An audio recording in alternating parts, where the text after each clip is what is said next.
The first time Rowan Mercer carried groceries onto Mrs. Beatrice Holloway's porch, he thought he was just helping an old woman with sore knees. 6 months later, he stood on that same porch holding a bag filled with milk, fresh bread, and her favorite strawberry jam. The front door opened like always, but instead of Mrs. Holloway, the woman standing there was the same CEO who had ended his career with a single meeting 8 months earlier. If you believe in kindness and second chances, please like, comment, share, and subscribe to Kindness Corner 2.0. Every weekday, Rowan followed almost the same routine. He woke before sunrise in his small rented duplex outside Cedar Ridge, Oregon. His 9-year-old son, Owen, usually slept with one arm wrapped around an old stuffed bear that had lost one button eye years ago. Rowan would quietly make oatmeal, pack Owen's lunch, and leave a note beside the cereal bowl if he had an early shift. Life had become carefully measured. Every gallon of gas mattered. Every grocery receipt stayed folded in his wallet. Every unexpected expense meant moving money from somewhere else. Just 8 months earlier, none of that had seemed necessary. Rowan had spent nearly 12 years working as an operations manager for Halcyon Logistics, one of the region's fastest-growing shipping companies. He wasn't flashy. He wasn't the loudest person in meetings.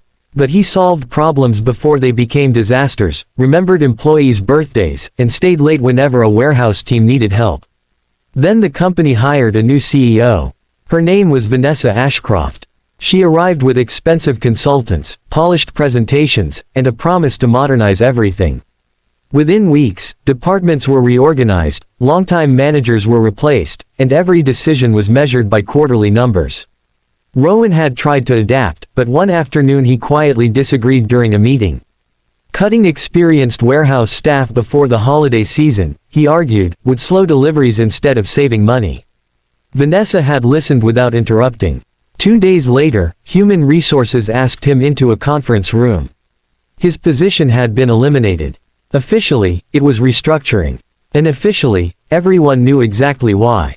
Finding another management job wasn't easy. Companies wanted younger candidates or people willing to relocate hundreds of miles away. Rowan couldn't. Owen had already lost enough after his mother left 3 years earlier to start a new life across the country. Rowan refused to uproot him again. Eventually, he accepted work delivering groceries for a neighborhood delivery service. The pay wasn't close to what he'd earned before, but it kept food on their own table. One rainy Thursday afternoon, his delivery route took him to a small white house covered with climbing roses. Mrs. Beatrice Holloway answered after nearly 2 minutes. "I'm sorry," she laughed softly. "These knees negotiate every staircase." She insisted on carrying one bag herself. Halfway across the porch, she nearly dropped it. Rowan gently took it back.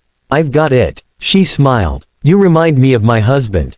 From then on, he saw her every Tuesday and Friday. Sometimes she asked him to place groceries on the kitchen counter. Sometimes she'd forgotten to order batteries or tea. Sometimes she'd simply ask how Owen was doing. Little by little, those deliveries stopped feeling like work. Mrs. Holloway lived alone after losing her husband nearly 15 years earlier. Her only daughter traveled constantly for business.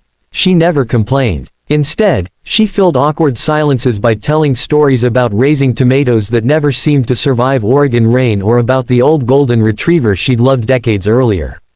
Rowan usually stayed only 5 minutes.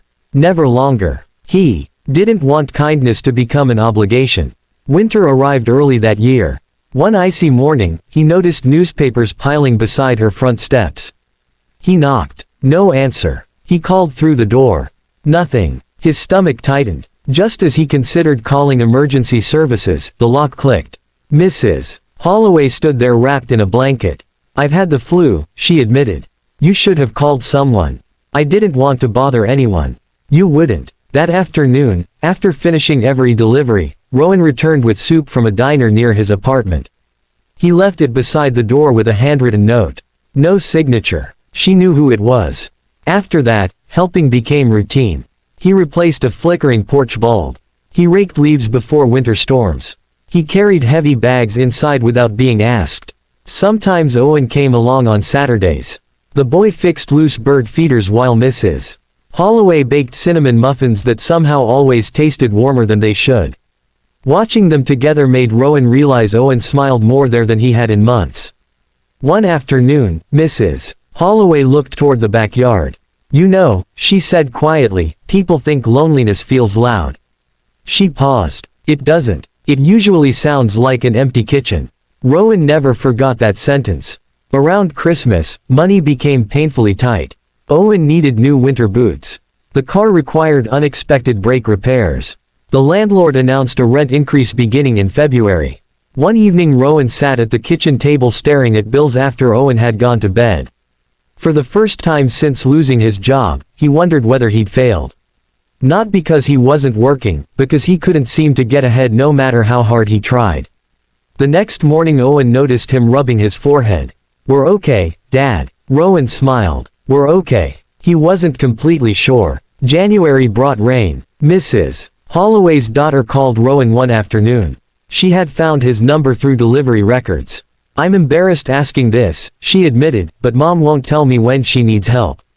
Would you mind checking on her this week? I'm stuck in Boston." Of course. That week became 2, then 3. Soon Rowan had become the person everyone trusted. Not because anyone hired him, because he simply kept showing up. Then one Tuesday afternoon everything changed. Mrs. Holloway had mentioned her daughter was finally coming home after months away. Rowan picked up fresh groceries, added a bouquet of pink flowers he paid for himself because Mrs. Holloway loved spring blossoms even in winter, and drove to the familiar white house. He climbed the porch, knocked twice. Footsteps approached. The door opened. Standing there, dressed in a tailored black suit and looking completely frozen, was Vanessa Ashcroft. For several seconds, neither of them spoke. Recognition crossed her face almost immediately. "Rowan." He nodded once. "I was dropping these off."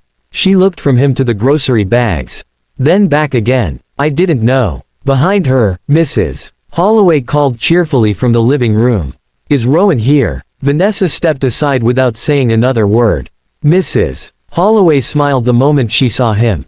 "There you are. I told my daughter about you every week." Rowan carefully placed the groceries on the kitchen counter, trying to ignore the uncomfortable silence filling the room. Vanessa watched him unpack milk exactly where Mrs. Holloway preferred it. Bread beside the fruit bowl. Soup in the pantry. Tea in the upper cabinet. It was obvious this wasn't his first visit. Not even close. Mrs. Holloway laughed. "You've spoiled me." Rowan shrugged. "You do the same for me." Vanessa quietly asked, "You've been helping my mother all this time." "She helped me, too." "How?" She reminded me not everyone measures a person's value by a job title. Silence settled over the kitchen again. For the first time since Rowan had known her, Vanessa looked uncertain rather than confident. She glanced around the house. The repaired lamp. The freshly shoveled walkway visible through the window. The fixed fence gate. Small things. Things she hadn't noticed because she hadn't been there often enough. She lowered her eyes. "I thought Mom hired someone." Mrs. Holloway answered before Rowan could. "I couldn't afford someone like him." She smiled gently. "Luckily, kindness doesn't send invoices."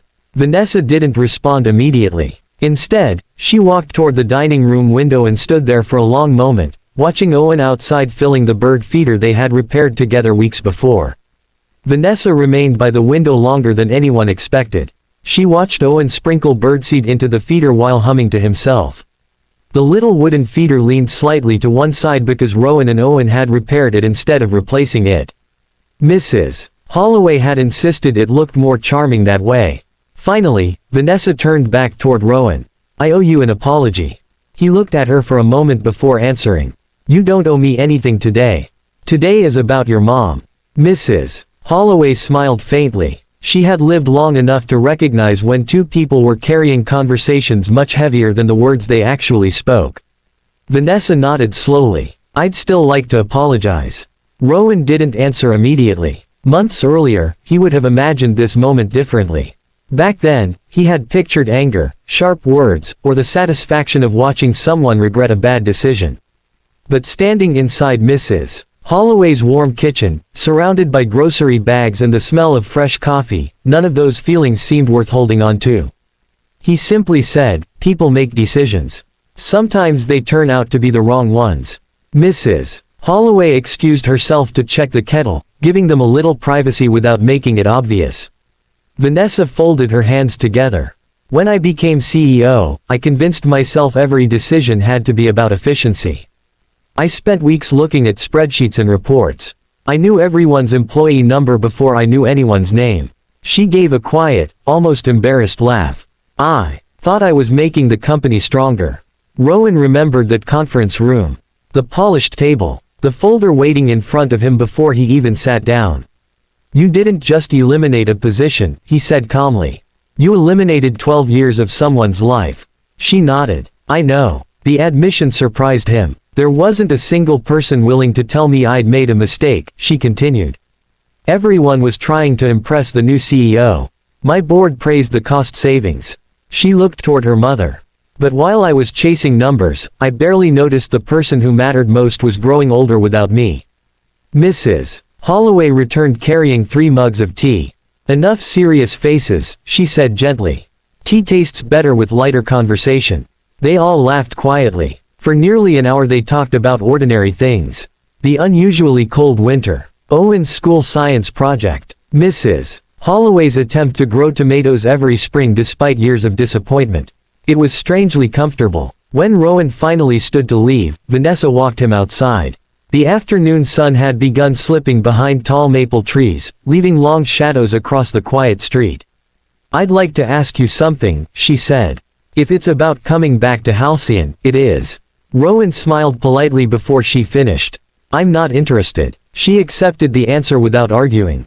I understand. He adjusted the grocery bags that now held only the empty containers Mrs. Holloway wanted recycled. I don't hate your company. I know. I just don't think I belong there anymore. Vanessa nodded again. I expected that. After a short pause, she added, would you at least let me explain something?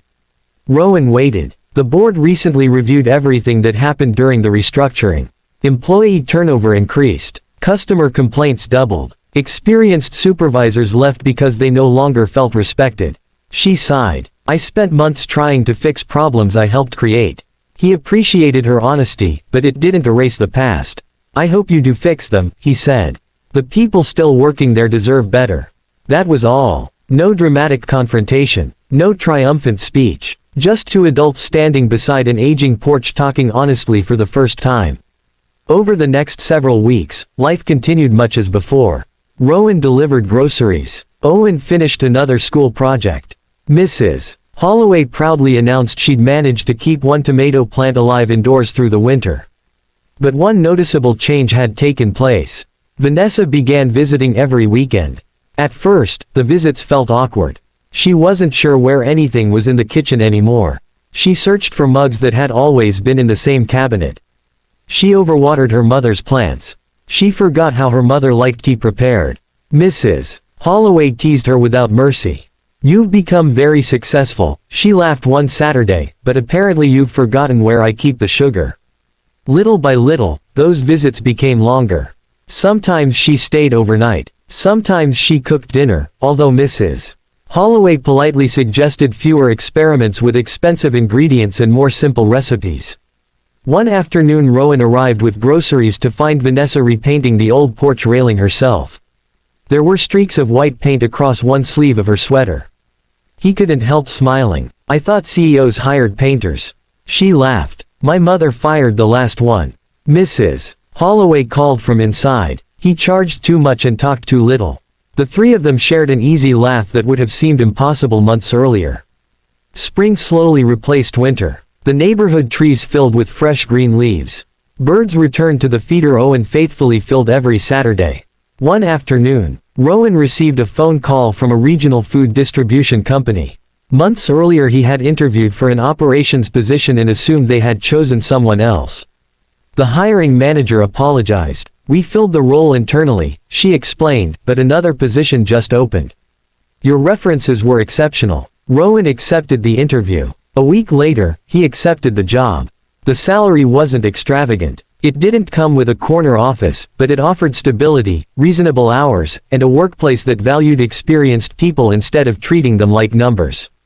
When he told Mrs. Holloway, she clapped her hands together. I knew someone would eventually recognize what I've known all along. And what's that? Reliable people always find their way. On Rowan's first day at the new company, Owen insisted on ironing his father's shirt himself. The collar came out slightly crooked. Neither of them cared. As Rowan prepared to leave, Owen looked up at him. "You seem happier." "I think I am. Because of the new job." Rowan thought about it. "Partly. What else?" He glanced toward the small white house across the neighborhood where Mrs. Holloway was probably watering flowers much earlier than necessary. I remembered something important. "What's that?" "A person's worth isn't decided on the day they lose a job." Months later, Mrs. Holloway celebrated her 82nd birthday. The gathering was small. Neighbors brought homemade desserts. Children played in the yard. Someone strung simple lights across the fence even though the party ended before sunset. Vanessa arrived carrying a homemade apple pie. Mrs. Holloway examined it carefully. "You made this." "I did. We'll see." Everyone laughed. After dinner, Mrs. Holloway tapped her glass gently. "I've lived long enough to know people spend too much time chasing impressive moments." She looked around the backyard. But life is mostly built from ordinary Tuesdays. Her eyes settled on Rowan. A bag of groceries. Then on Owen. A bird feeder. Then on Vanessa. A daughter deciding to come home. She smiled. Those things matter more than people realize. No one rushed to answer. The quiet itself felt meaningful. As the evening faded into soft golden light, Rowan realized something he hadn't understood during those difficult months after losing his job. Kindness hadn't solved every problem. It hadn't erased financial stress overnight. It hadn't rewritten the past. But it had quietly connected people who might otherwise have remained strangers carrying separate burdens. Sometimes that was enough. Sometimes it was more than enough. If this story touched your heart, please leave a like and share it with someone who still believes kindness matters. Comment kindness still exists if you believe even one good act can change someone's life. The truth is we rarely know where a simple act of kindness will lead. Holding a door, carrying a grocery bag, checking on a lonely neighbor, or simply showing up when someone needs help may never make headlines.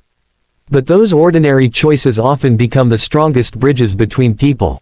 In the end, Rowan didn't get his old job back, and he didn't need to. He built something far more valuable, a life defined not by what was taken from him, but by the kindness he chose to give away when he had every reason to stop.